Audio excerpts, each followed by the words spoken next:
Part 1. Most people have a chance to see exciting events in their lives. I am the chief manager of an insurance office. I, too, have seen exciting things in my 30 years of work. My office had one wall that was covered in glass. I could see everybody who came into the insurance company. I liked to study the faces of new customers before I spoke to them. I decided what kind of people they were before they said a word to me. I learned to trust my first impression of people. The story I want to tell is about a man who came into the company one day.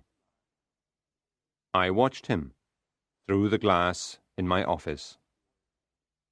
He seemed about 40 years old, and he was very well dressed. He seemed very polite, and he appeared to be quite a gentleman. He was talking to one of the clerks. Despite his appearance, I disliked this man as soon as I saw him. Suddenly, the man noticed that I was looking at him. He smiled at me through the glass. Then he took some papers from the clerk and left.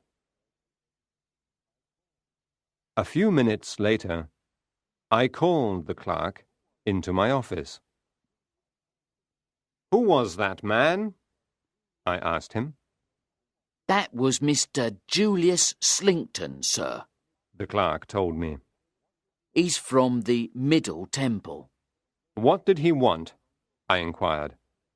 "He wanted one of our insurance forms," The clerk replied. "He said that a friend of yours recommended this company." "He knew my name then, did he?"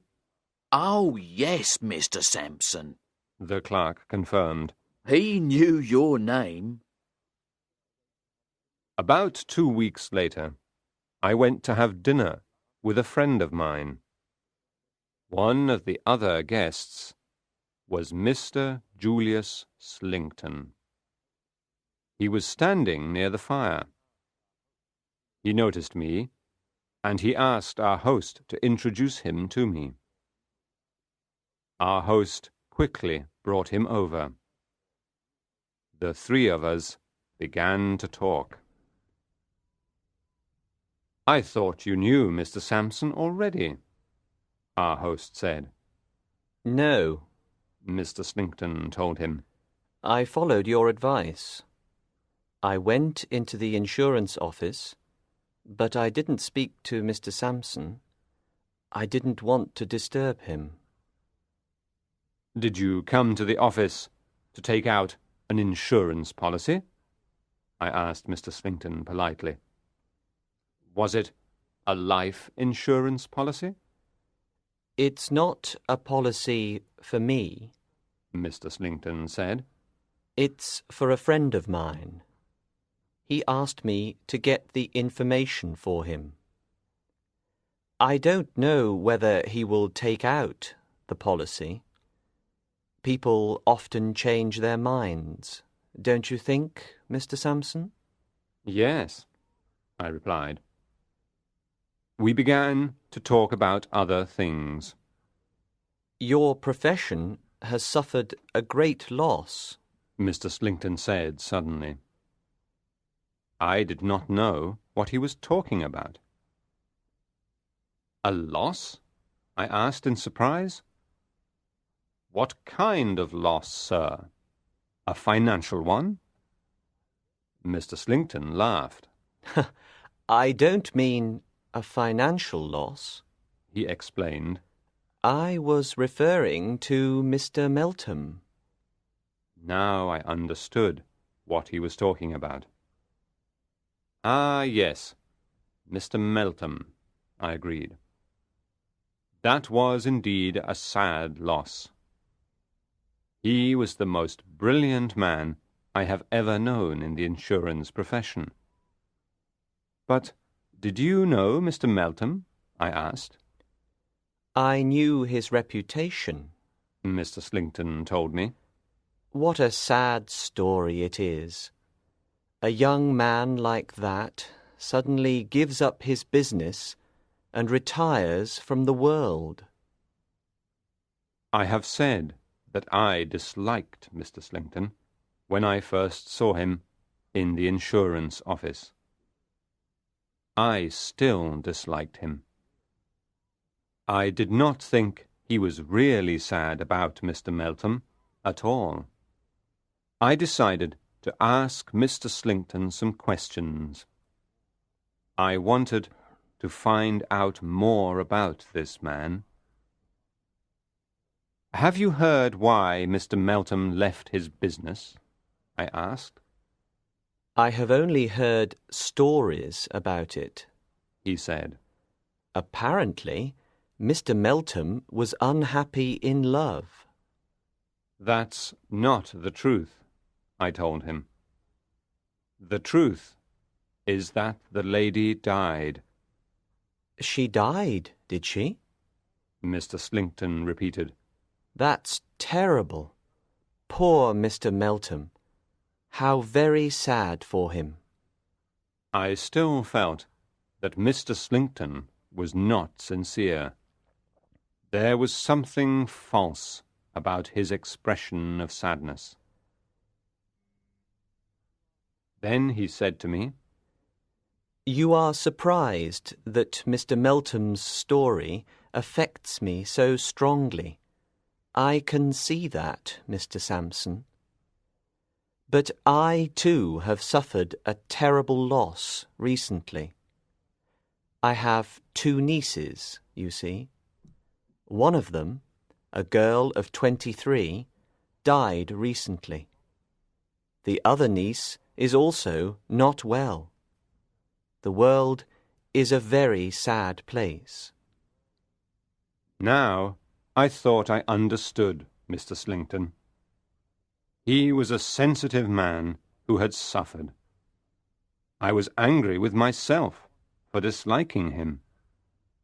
I watched him for the rest of the evening, and he seemed to be a good man. He talked politely to everybody, and everybody seemed to like him. I decided that my first impression of Mr. Slinkton was wrong. I spoke to our host about Mr. Slinkton. He told me that he had not known him for very long. He told me that Mr. Slinkton had taken his 2 nieces to Italy for their health. It was there that one of them had died. He had returned to England afterwards with his other niece. Now I felt that I understood Mr. Slinkton. I was deeply ashamed of my previous distrust of him. Part 2.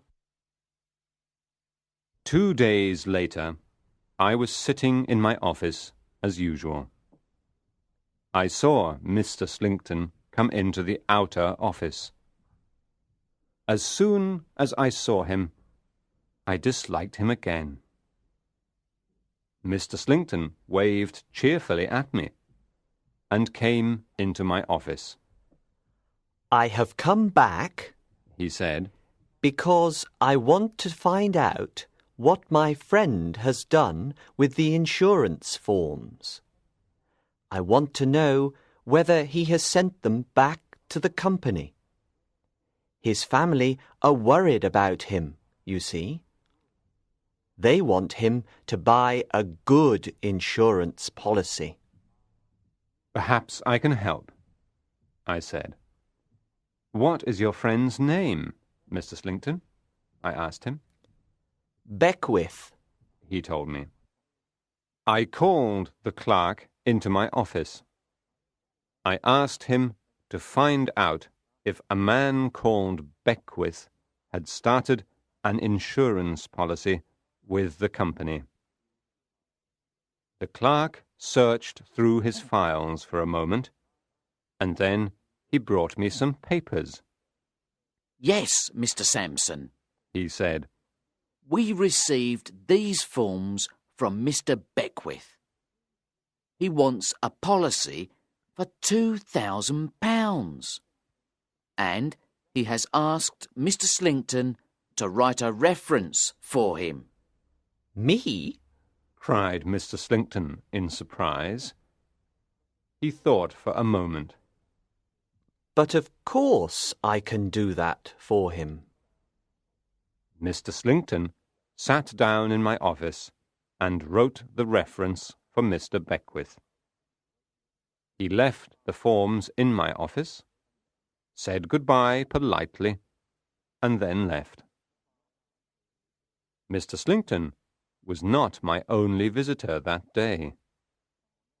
Very early that morning, someone else had come to see me at my house. The visit was a very private one. No one knew anything about it at all. Mr. Beckwith's insurance policy began in March. I did not see Mr. Slinkton again for 6 or 7 months.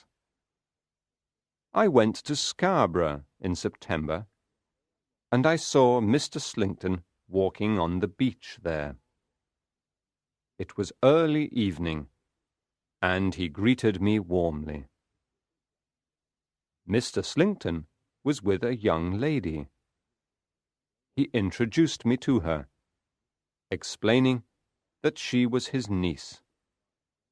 Her name was Miss Niner. I looked at her carefully. I was sorry to see that Miss Niner did not look very well at all. As we walked along the sand, Mr. Slinkton pointed to some tracks in the sand. He laughed. Ha ha ha, your shadow has been here again. He joked to Miss Niner. Shadow? What shadow? I asked. My uncle is joking, Mr. Sampson, She explained. There is an elderly gentleman here in Scarborough. He travels around in a hand carriage. I see him so often that my uncle calls him my shadow. As she was speaking, we saw the old man's hand carriage come into sight. There was a frail old man inside. As the carriage was passing us, he waved his arm at me. He called to me by name. I went to see what he wanted. I was away from Mr. Slinkton and Miss Niner for about 5 minutes. My niece is very curious, Mr. Slinkton told me when I rejoined them. She wants to know who her shadow is. His name's Major Banks, I told him. He's a very rich man, but a very sick one. He's just been telling me what pleasure you both give him. He says it's obvious that you are very fond of one another. It's true, we are very close. Mr. Slinkton said very seriously. We are alone, you know, since Margaret died. Miss Niner looked sad at her uncle's words. The memory of her sister was clearly still very painful to her. Suddenly, she sat down near a rock on the beach. She was pale.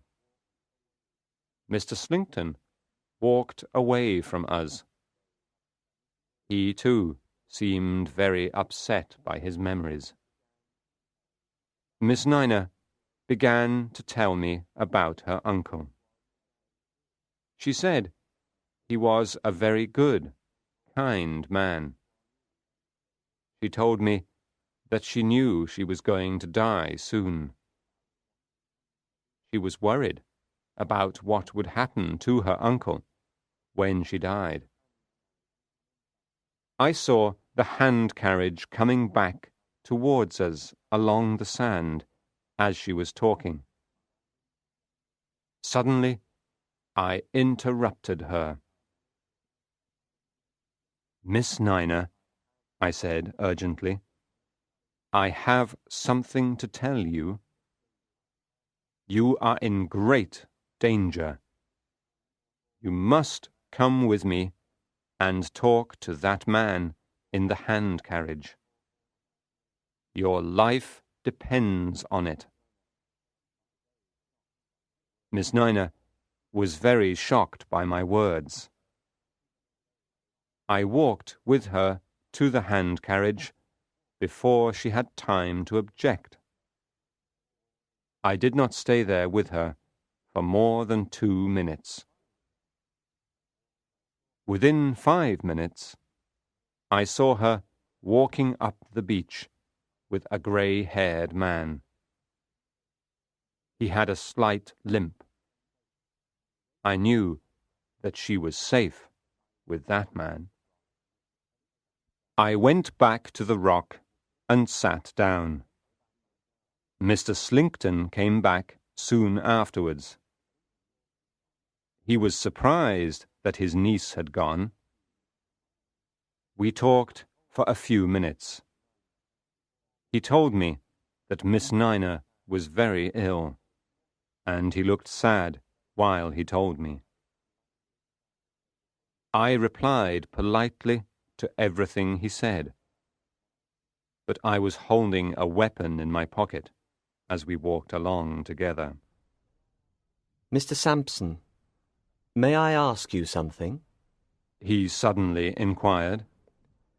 "What is the news of that poor man Meltham? Is he dead yet?" "No," I told him. "He's not dead yet. But he won't live long, I'm afraid." "What a sad place the world is," Mr. Slinkton sighed quietly. Part 3. It was November before I saw Mr. Slinkton again, this time in London. I had a very important appointment at Middle Temple. I arrived at the temple and went up some stairs. There were 2 doors at the top of the stairs. The name Beckwith was painted on one door. The name Slinkton was painted on the other. I went in the door marked Beckwith. The room was dirty, and there were empty bottles everywhere. A young man got up when I entered. He walked very unsteadily, and he seemed drunk. "Slinkton's not in yet," he said loudly. "I'll call him." He went into the corridor and began to shout loudly. "Hey, Julius! Come in here and have a drink!" he called. Mr. Slinkton came into the room. He was very surprised to see me. "Julius, this is Mr. Sampson," Beckwith introduced us. "Boil the brandy, Julius," he said. He gave Mr. Slinkton a filthy saucepan. "Come on, boil the brandy the way you usually do." Mr. Slinkton was embarrassed at my presence in the room. I could see. "How is your niece, Mr. Slinkton?" I asked him quietly. I am sorry to say my niece has left me, he replied. She went away without a word of explanation. Beckwith held out the saucepan once more. "Boil the brandy, Julius," he repeated. "Give me what you always give me for breakfast, lunch, and dinner. Boil the brandy, I tell you." Now Mr. Slinkton looked even more embarrassed. This was not a pleasant situation for him. He thought for a moment, and then he spoke to me. You're a man of the world, Mr. Sampson, he began. I'll tell you the truth. No, Mr. Slinkton, I said firmly. You'll never tell the truth. I know all about you. You want to save your insurance company some money, he said calmly. You will try to argue that I was responsible for Beckwith's condition and for his eventual death. But you won't be able to prove that, you know. You won't be able to prove anything. Beckwith suddenly picked up his brandy glass and threw it at Mr. Slinkton. The glass cut his forehead, and blood began to flow down his face. Mr. Slinkton took out his handkerchief and dried his face. As he was doing this, another man came into the room. A man with grey hair, who walked with a slight limp. Mr. Slinkton looked at this man in surprise. "Look very carefully at me," Beckwith cried out. "You're a rogue, Slinkton, and I've caught you. I took these rooms on purpose just to catch you. I pretended to be a drunkard in order to catch you, and I've done it. You'll never escape now. You see, the last time you went to see Mr. Sampson, I had already been to see him myself. I went to his house very early that morning. We know everything. We know what you were planning. You thought you could kill me for the £2,000 of the insurance policy, didn't you? You wanted to kill me with brandy, didn't you? But you wanted me to die quickly. That's why you also gave me small amounts of poison." Mr. Slinkton was surprised by Beckwith's behaviour. The young man did not seem at all drunk now. At first, Mr. Slinkton did not know how to react. Then he found his courage. He was very pale, but he looked coldly at Beckwith. He did not say a word. "I took these rooms on purpose," Beckwith went on. "I knew what kind of man you are, you see. You're the man who's already killed one innocent girl for her money. And now you're slowly killing another one." Slinkton laughed. "Think how stupid you really are," Beckwith continued. "You thought I was drinking brandy all day, but I threw most of it away. You never knew that I came into your room at night when you were asleep. I took all your papers, Slinkton. I read your journal, too. It's got all the information about the poisons that you use. It explains everything. I know where the journal is now. Slinkton looked at Beckwith questioningly. It's not in your desk, Beckwith told him. Then you're a thief. Slinkton told him calmly. He spoke calmly, but his face was white. I'm your niece's shadow, Beckwith said quietly. Suddenly, Slinkton lost his calm and his courage. He looked frightened now. Still, he said nothing. I've watched you all the time, Beckwith said. I knew that you were poisoning Miss Nina. I went to Mr. Sampson and told him everything. That man standing at the door is Mr. Sampson's servant. The three of us have saved your niece's life. Beckwith paused for a moment to look at Slinkton. Then he went on. You don't even know my real name, he said very quietly.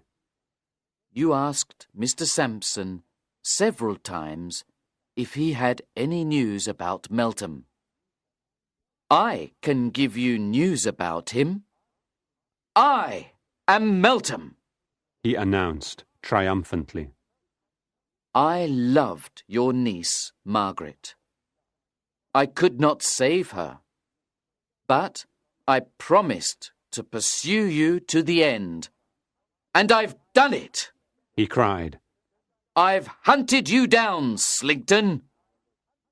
Slinkton now looked in horror at the man who was accusing him. He was unable to speak for fear. You never knew my real name, Meltham told him. You are seeing me under my real name now for the first time. You will see me again when you answer the charge of murder in court. And I hope you see me in your imagination when they put the rope around your neck and the crowd cries out for your death.